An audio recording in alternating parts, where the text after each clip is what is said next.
কারণে আল্লাহ আপনাদের আমাদের জান্নাতের ভিতরে জায়গা বানিয়ে দিয়েছেন। এটা খুশি না বেচার?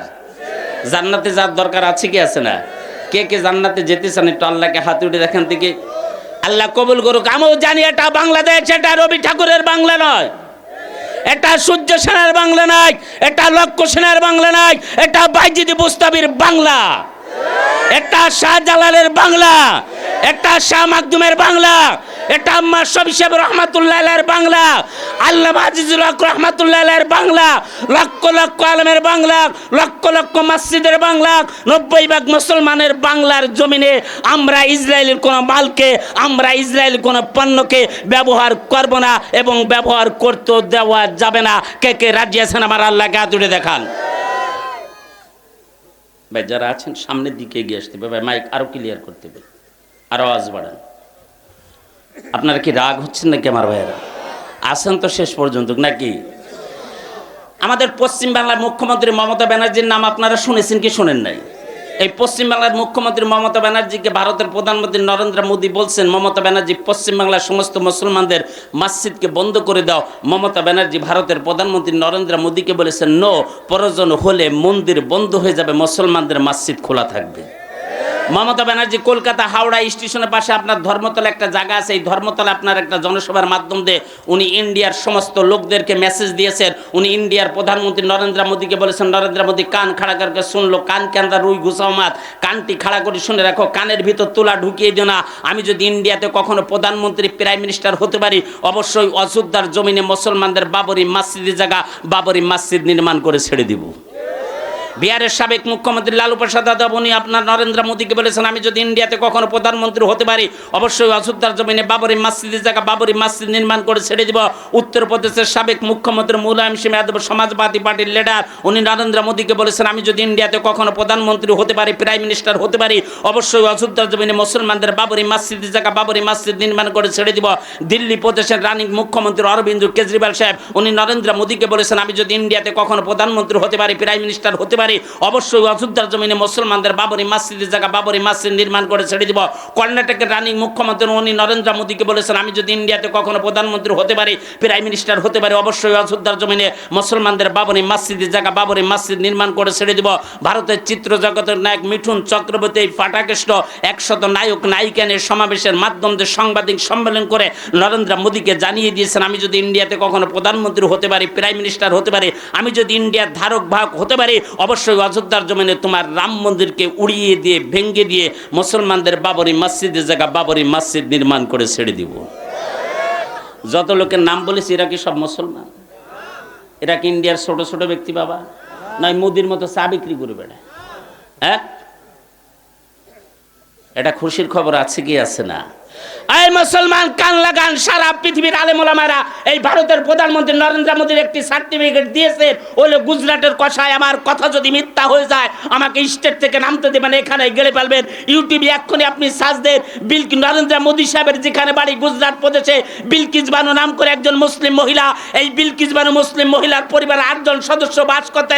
এই নরেন্দ্র মোদীর দলের লোকেরা ইসকন, বিশ্ব হিন্দু পরিষদ, শিবসেনা, RSS এর লোকজন এই বিলকিস বানু মুসলিম মহিলার পরিবারের 8 জন সদস্যকে ঘরের ভিতর ঢুকিয়ে দিয়ে জানলা দরজা বন্ধ করে দিয়ে পেট্রোল দিয়ে ওয়াকটেন দিয়ে ডিজেল দিয়ে আগুন লাগিয়ে জালি পুড়ে রাগ করে দিয়েছে, হাড়ের চিহ্ন পর্যন্ত রাখে না।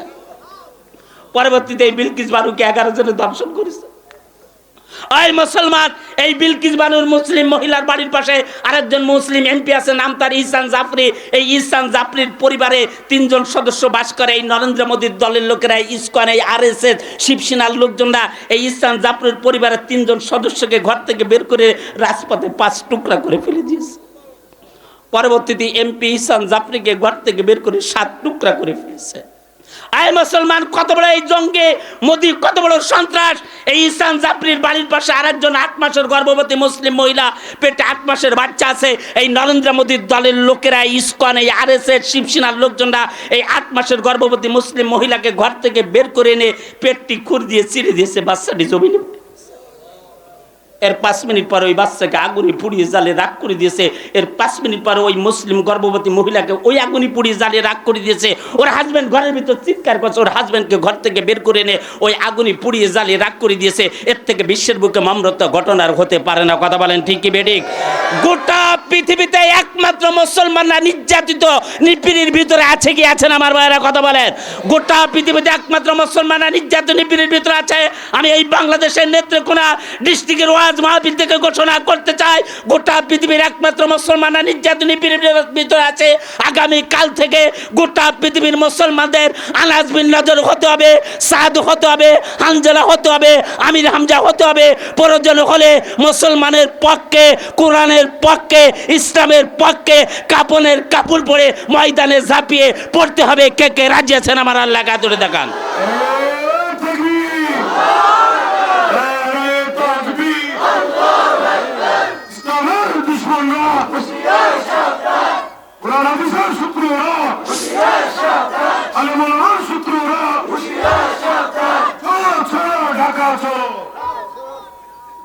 সুন্দর একটা স্লোগান দিয়েছে, আল্লাহ কবুল করুন।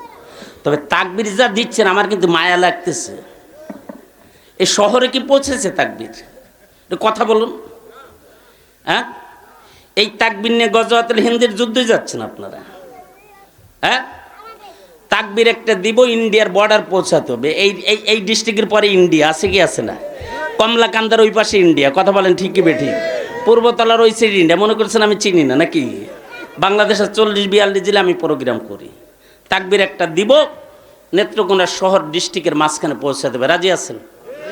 হ্যাঁ, এরপরে আলোচনা। রাগ হচ্ছেন আপনারা? আছেন তো নাকি?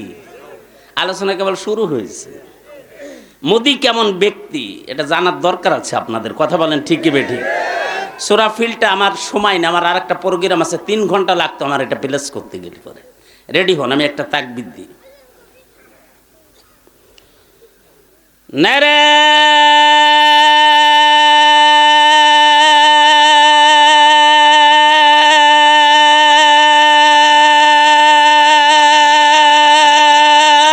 তাকবীর, নারায়ে তাকবীর, আল কোরআনের আলোক ঘরে বাহিরে জ্বলো। কোথায়? না ঘরে ঘরে। আল কোরআনের আলোক, আল হাদিসের আলোক, বিশ্বের মুসলিম নারায়ে তাকবীর। যাক, খুশি না বেজার? হ্যাঁ, বেজার কিন্তু একজন হয়েছে। ও কি আর নিকটে আছে? মিস্টার ইবলিশ কি আশপাশে আছে? একবার শুরু থেকে শেষ পর্যন্ত এরকম তাকবীর দিবেন। গিয়েছে? বাবা গিয়েছে? যাক, তাহলে আমরা শেষ দোয়া পর্যন্ত আছি কি আছি না? কে কে আছেন একটু আল্লাহকে হাত উঠে দেখান থেকে। ভাইজান আপনারা দাঁড়িয়ে রয়েছেন কেন? ভিতরে বসে পড়ুন, কর্তৃপক্ষ তো ভালো একটা ইন্তজাম করেছে। আচ্ছা, হাত উঠিয়েছেন, এটা আল্লাহ দেখেছে কি দেখে নাই? আর চলে গেলে তার আল্লাহ দেখছে না? হ্যাঁ, আরেকটা ইন্ডিয়ার কিছু তথ্য দিব, এরপরে সূরা ফিলের দিকে যাই। ইন্ডিয়া আমাদের কি আছে কি আছে না খালি তাড়িয়ে দিতে যাচ্ছে। কি দেখেন মোদির কি আছে ইন্ডিয়াতে? মুম্বাই মহারাষ্ট্রের ভিতরে মুসলমানদের একটি ময়দান আছে, কান লাগান আজাদ ময়দান, বৃহত্তম একটি ময়দান। এই ময়দানে জনসভা করা হয়। এই ময়দানে দাঁড়িয়ে বিশ্ব হিন্দু পরিষদ, শিবসেনা, RSS এর লোকজনরা ঘোষণা করছেন हिंदुस्तान के अंदर जितना मुसलमान है तमाम मुसलमान 2030 साल के अंदर हिंदू हो जाना पड़ेगा। अगर हिंदू ना हो गया उन लोगों को हिंदुस्तान छोड़ के दूसरा मुल्क में जाना पड़ेगा, बांग्लादेश या पाकिस्तान में। বিশ্ব হিন্দু পরিষদ, শিবসেনা, RSS এর লোকজনরা ঘোষণা করছেন ইন্ডিয়ার বুকে যত মুসলমান আছে সমস্ত মুসলমানদের 2030 সালের ভিতরে হিন্দু হয়ে যেতে হবে। আর যদি হিন্দু না হয়ে যাও তোমরা ইন্ডিয়া ছেড়ে অন্য দেশে চলে যাও, বাংলাদেশ অথবা পাকিস্তানে। কথাটি ভালো কি খারাপ? আচ্ছা, বাংলাদেশে কত কোটি লোক বাস করেন? 20 কোটি। আমরা ইন্ডিয়াতে মুসলমান বাস করি 40 থেকে 41 কোটি। 40 কোটি মুসলমান যদি ইন্ডিয়া থেকে আপনার এই নেত্রকোনা এসে যায়, কোথাও ধান লাগানোর জায়গা থাকবে? হাওড় থাকবে? এটার প্রতিবাদে আমরা জমিয়তুল উলামা হিন্দের নেতৃত্বে দিল্লিতে একটা সমাবেশের আয়োজন করলাম। ওরা ভাষণ দিয়েছে আমাদের ময়দান আজাদ ময়দানে দাঁড়িয়ে। আমরা একটা দিল্লির মেন পয়েন্টে, ওদের একটা ময়দান আছে রামলীলা ময়দান, এখানে জনসভার আয়োজন করলাম। মিডিয়া বলেছেন আনুমানিক 50 লক্ষ মুসলমান ওই সমাবেশে জমা হয়েছে। আমি পশ্চিম বাংলার বাঙালিদের পক্ষ থেকে আমি 3 মিনিট ভাষণ দেওয়ার সুযোগ পেলাম। আমি বললাম মুসলমানদের ময়দানে দাঁড়িয়ে মুসলমানদের বিরুদ্ধে যেই বিয়াদব ভাষণ দিয়েছে, আমার এই 3 মিনিট ভাষণে ওকে একটা শিক্ষা দিতে হবে। ইন্ডিয়ায় যতদিন বেঁচে থাকবে মুসলমানদের বিরুদ্ধে যাতে কথা বলার সুযোগ না পায়। ওকে জানিয়ে দিলাম বেকুব, কান খাড়া করকে শুনলে হিন্দুস্তান के अंदर जितना चीज है तमाम चीज मुसलमान का है। ওকে জানিয়ে দিলাম বিয়াদব কথাবার্তা সামলিয়ে বলতে হবে। ইন্ডিয়ায় যত কিছু আছে সমস্ত কিছু হলো মুসলমানদের। কথা বলেন ঠিক কি বেঠিক? নাম্বার 1 তাজমহল মুসলমান का है। কাদের বাবা? कुतुब मीनार मुसलमान का, जिस कुतुब मीनार के अंदर हर ईटा में ला इलाहा इल्लल्लाह मोहम्मद रसूलुल्लाह सल्लल्लाहु अलैहि वसल्लम लिखा है।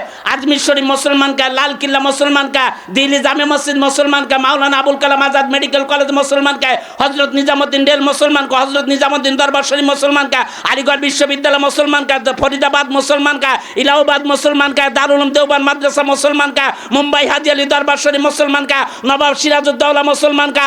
बेवकूफ मोदी, हिंदुस्तान के अंदर तेरे क्या चीज तूने देखा?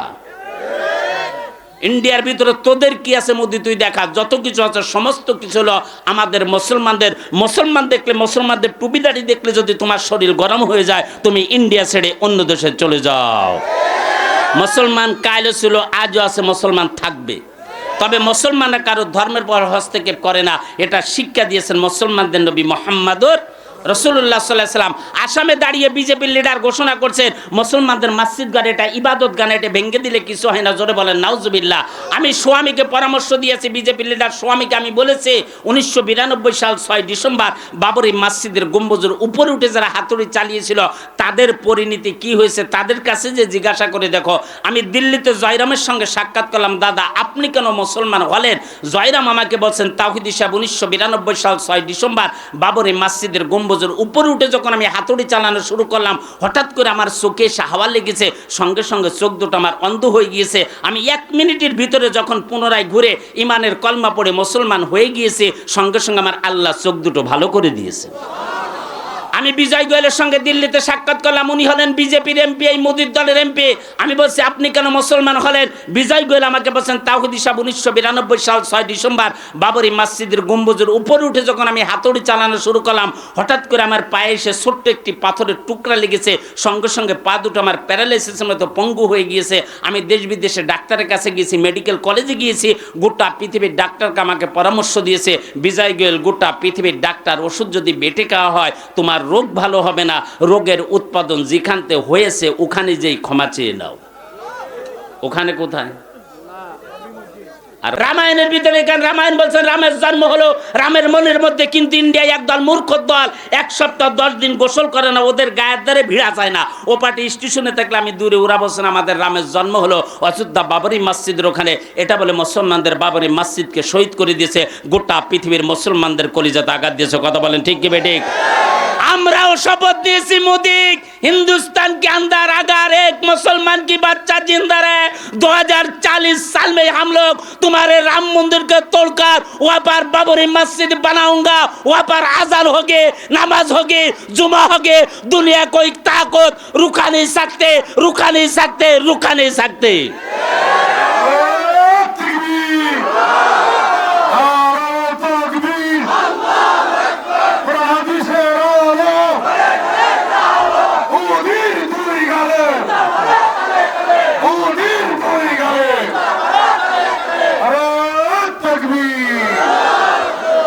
আমরাও শপথ নিয়েছি ইন্ডিয়ার বুকে যদি একটি মুসলমানের বাচ্চা জিন্দা থাকে 2040 সালের ভিতরে আমরা তোমার রাম মন্দিরকে ভেঙে দিয়ে ওইখানে বাবরি মসজিদ তৈরি করব, ওইখানে আজান হবে, নামাজ হবে, জুমা হবে।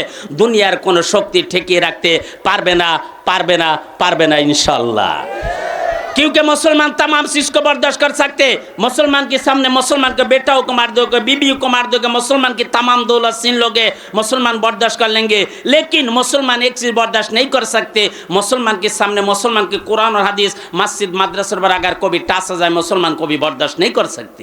मुसलमान सब कुछ मेने যেতে পারে, মুসলমানের সামনে মুসলমানের ছেলেকে মেরে দিবেন, মেয়েকে মেরে দিবেন, স্ত্রীকে মেরে দিবেন, মুসলমানের সমস্ত সম্পদগুলো আগুনে পুড়িয়ে জ্বালিয়ে রাগ করে দিবেন, মুসলমান মেনে যেতে পারে। মুসলমান একটি জিনিস মানতে পারে না, মুসলমানের সামনে যদি মুসলমানের কোরআন হাদিস মসজিদ মাদ্রাসার উপর যদি কখনো আঘাত আসে মুসলমান কোনোদিন মানতে পারে না। কথা বলেন ঠিক কি বেঠিক? আবার এই ভারতের কুখ্যাত সন্ত্রাস জঙ্গি মোদি বলছে মুসলমানদের মসজিদ মাদ্রাসা এটা ইবাদতখানা, এটা একটা বোমা বানানোর কারখানা। জোরে বলেন নাউজুবিল্লাহ। আমি এই বাংলাদেশের নেত্রকোনা ডিস্ট্রিক্টের ওয়াজ মাহফিল থেকে ঘোষণা করতে চাই, গোটা পৃথিবীর মুসলমানদের মসজিদ মাদ্রাসা একটা বোমা বানানোর কারখানা নয় মোদি, এটা মানুষ গড়ার কারখানা। মুসলমানদের মসজিদ মাদ্রাসায় বোমা খোঁজার জন্য আসবে না। মুসলমানদের মসজিদ মাদ্রাসার ইটগুলো যেদিন বোমায় আক্রমণ করবে, তোমরা কিন্তু আটলান্টিক মহাসাগর পার হওয়ার সুযোগটি পাবা না। সেদিনটি সামনে আসতেছে, অপেক্ষা করো। রাগ হচ্ছেন নাকি আমার ভাইয়েরা? আসেন তো নাকি?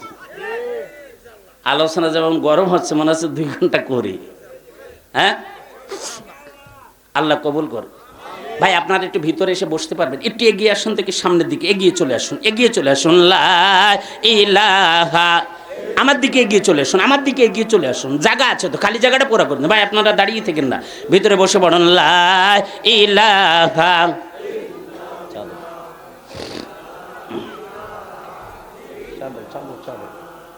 ভিতরে বসে পড়তে হবে ভাইজান। লা ইলাহা